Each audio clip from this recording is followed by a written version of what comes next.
Hello दोस्तों, कैसे हैं आप लोग। मैं हूं समीला कुरैशी और आप देख रहे हैं सर्कल टीवी यूट्यूब चैनल। और आज के हमारे इस वीडियो में हम बात करने वाले हैं फूड प्रिंटिंग के बारे में।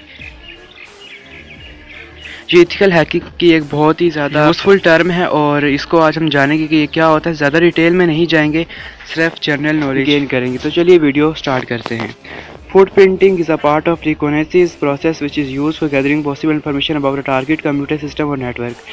रिकॉनाइसेंस क्या होता है ये जानने के लिए आप मेरी पिछली वीडियो देख सकते हैं, उसके अंदर मैंने इसको ब्रीफ में एक्सप्लेन किया हुआ है। Food printing could be both passive and active. Reviewing a company's website is an example of passive food printing, whereas attempting to gain access to sensitive information through social engineering is an example of active information gathering. Social engineering क्या होता है ये मैं आपको next video में बताऊंगा। उससे पहले जैसे फूड प्रिंटिंग, इसका मतलब से वाज़ेह हो रहा है कि किसी वेबसाइट के बारे में जानना और उसके मुतालिक इंफॉर्मेशन गेन करना। Food printing is basically the first step where hacker gathers as much information as possible to find ways to intrude into a target system or at least decide what type of attacks will be more suitable for the target. During this phase, a hacker can collect the following information. आप food printing के ज़रिए ये जो following information है ये आप एक website के बारे में जान सकते हैं। Domain name, IP address, name space, employ information, phone numbers, emails, job information. In the following section we will discuss how to extract the basic and easily accessible information about any computer system or network that is linked to the internet. अभी हम जानेंगे कि किसी भी computer system और network के अंदर से इंफॉर्मेशन को एक्सेस करना और एक्सट्रैक्ट करना क्या होता है और कैसे होता है। जो भी नेटवर्क के सिस्टम इंटरनेट से कनेक्ट हो उससे कैसे करते हैं, तो ये आज हम जानेंगे। Domain name information, you can use http://www.whois.com/whois website to get detailed information about a domain name information including its owner, its registrar, date of registration, expiry name, server owners, contact information, etc.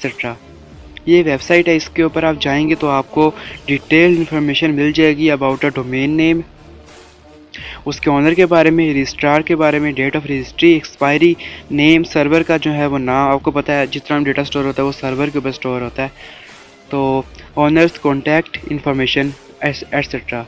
Here is a sample record of www.tutorialpoint.com extract from whois lookup. It's always recommended to keep your domain name profile a private one, which could hide the above mentioned information from potential hackers. Finding IP address, you can use ping command at your prompt. This command is available on Windows as well as on Linux operating system. Following is the example to find out the IP address of tutorials.com. तो आपको पता है कि जो Windows होता है और Linux वगैरह ये काफ़ी मिलते जुलते हैं, इनकी बहुत सी कमांड्स जो है वो मिलती हैं। तो आप कमांड प्रॉम्प्ट के ऊपर जो है ये पिंग कमांड टाइप करेंगे तो आप ये जान सकते हैं। It will produce the following result. ये आप स्क्रीन में देख सकते हैं। अगर आप पिन कमांड इंटर करेंगे तो ये IP एड्रेस आपको बता देगा, as you can see on your screen. Finding hosting company. Once you have the website address, you can get further detail by using ip2location.com website. अब देखें, पहले हमने वो वेबसाइट यूज़ की थी, इसका नाम था tutorialspoint.com। अब IP एड्रेस तो रिवील हो गया, उसके बाद हमने क्या करना है, फर्दर डिटेल जानने के लिए ip2location.com वेबसाइट पर हमने लॉगिन करना है। Following is the example to find out the detail of IP address. Here the ISP, Internet Service Provider, row gives you the detail about the hosting company because IP addresses are usually provided by hosting companies only.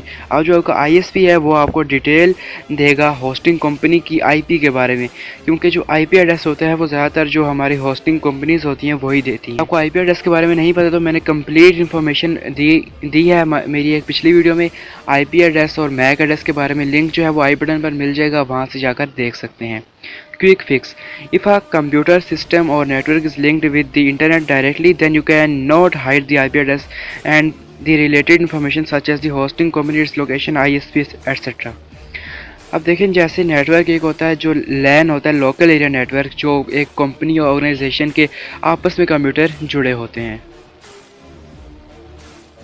तो अगर ऐसा है फिर तो कोई मसला नहीं, लेकिन अगर वो डायरेक्टली इंटरनेट से जुड़ा हुआ है, वो नेटवर्क इंटरनेट के साथ जुड़कर बना रहा है, तो फिर आपको मुश्किल होगी और आप उसका IP एड्रेस जो है वो हाइड नहीं कर पाएंगे। इसके अलावा जो होस्टिंग कंपनी लोकेशन ISP वगैरह भी हाइड नहीं कर पाएंगे। If you have a server containing very sensitive data then it is recommended to keep it behind a secure proxy so that hackers cannot get the exact details of your actual server. अब देखिए, अगर आप sensitive data use कर रहे हैं तो फिर ये रेकमेंड करूँगा मैं कि आप उसके पीछे प्रॉक्सी को यूज़ करें। प्रॉक्सी अगर आपको नहीं पता, बता देता हूँ, छोटी सी इन्फॉर्मेशन दे देता हूँ कि प्रॉक्सी जैसे VPN होता है, जैसे टॉर ब्राउज़र होता है, वैसे ही प्रॉक्सी इनसे जो है वो कम लेवल की चीज़ है, लेकिन ये भी काम वही करती है। तो ये आप यूज़ करें, अपना जो है एक्चुअल सर्वर है उसको आप हाइड कर सकते हैं। This way it will be difficult for any potential hacker to reach your server directly. अब देखें, कुछ भी चीज़ नामुमकिन तो नहीं है, लेकिन फिर भी ये आप डिफ़िकल्ट ज़रूर कर देगा हैकर के लिए, जो आपकी चीज़, जो आपके डेटा को हैक करना चाहता है, एक्सेस करना चाहता है। Another effective way of hiding your system IP and ultimately all the associated information is to go through a virtual private network VPN. If you can configure a VPN, then the whole traffic routes through the VPN network, so your IP addresses assigned by your ISP is always hidden. अब वही बात आ गई कि अगर आप proxy use नहीं करते, वो लेस सिक्योर भी है, तो आप VPN यूज़ करें। उससे आपकी जो IP एड्रेस है वो जो ISP ने असाइन की होगी वो छुप जाएगी, तो आपको कोई ट्रेस नहीं कर पाएगा। VPN के ऊपर मैंने फुल इन्फॉर्मेशन दी हुई है एक वीडियो में, उसका भी लिंक आपको डिस्क्रिप्शन में मिल जाएगा, आप जाकर देख सकते हैं। IP address ranges. Small sites may have a single IP address associated with them, but larger websites usually have multiple IP addresses serving different domains and subdomains. अब देखें, जैसे जो मतलब छोटी मोटी जो ऑर्गेनाइजेशंस होती हैं, जो वेबसाइट्स होती हैं, उनकी एक ही IP होती है, लेकिन जैसे गूगल है, अब अगर आप लिखते हैं ना गूगल GOOGLE या GLE या गूगली या मतलब इस तरह का कुछ भी जो मिलता जुलता, अगर वो आप टाइप करेंगे तो आप रीडायरेक्ट हो जाएंगे गूगल पर ही, क्योंकि उनके पास बहुत सारे डोमेन्स हैं, उन्होंने बहुत सारे डोमेन्स खरीद रखे हैं। इसकी वजह यह है कि गूगल जो है वो बहुत बड़ी कंपनी, इस तरह जो मतलब छोटी मोटी कंपनी होगी उसका एक ही डोमेन होगा। आप एग्जैक्ट जब तक वो नहीं लिखेंगे तब तक आप उस साइट पर रीडायरेक्ट नहीं होंगे। You can obtain a range of IP addresses assigned to a particular company using American Registry for Internet Numbers. इसके बारे में आप सर्च करें गूगल पर, आपको इसकी इन्फॉर्मेशन मिल जाएगी। मैं ज़्यादा डिटेल में यहाँ पर नहीं बताऊँगा। You can enter company name in the highlighted search box to find out a list of all the assigned IP addresses to that company.